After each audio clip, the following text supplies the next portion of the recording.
ఇప్పుడు చూడండి క్యాన్వాస్ మీద పెట్టుకుని ఎలా కట్ చేసుకోవాలో చెప్తాను. ఫోల్డింగ్ అనేది మన వైపుకు ఉండాలి క్యాన్వాస్. మనకి ఈ లైనింగ్ క్లాత్ కట్ చేసాం కదా, యాస్టీజ్గా నెక్ డీపు, నెక్ విడ్త్ యాస్టీజ్గా పెట్టేసుకోండి. సేమ్ ఎలా ఉందో అలాగా. సో ఇప్పుడు స్కేల్ తీసేసుకుని ఇంకా నీట్గా మార్కింగ్ అనేది చేసేసుకోండి.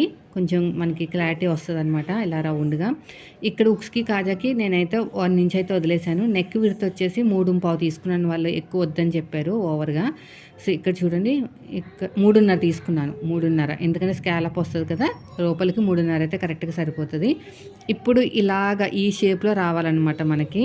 ఓకేనా, ఇంకో ఇలాగా రావాలి షేపు. ఈ షేప్లోనే కట్ వర్క్ రావాలి. ఇప్పుడు నేను ఒక 1/2 ఇంచ్ విడ్త్ తోటి, ఇక్కడ చూడండి, ఇక్కడ ఒక 1/2 ఇంచ్ తోటి నేను ఈ స్కేల్ తీసేసుకుని ఇలాగ మార్కింగ్ వేసాను. 3 వచ్చేటట్టు చేశాను. 2 వస్తే బాగోదు. యాక్చువల్గా వాళ్ళు 2 పెట్టమన్నారు, కానీ పెద్ద పెద్దగా వచ్చేసి బాగోదు, నెక్ ఇంకా బ్రాడ్ అయిపోతుంది. ఇప్పుడు ఏం చేయాలంటే, ఇప్పుడు ఎలాగైతే మార్కింగ్ వేసుకున్నామో సేమ్ అదే విధంగా కటింగ్ అనేది చేసేసుకోవాలి. చూడండి, ఇలాగా నీట్గా కటింగ్ చేసుకోవాలి. మార్కింగ్ ఎంత ఇంపార్టెంటో మనం ఇలాగ కట్ చేయడం కూడా అంతే ఇంపార్టెంట్. చూసారా, ఇలా వస్తుంది.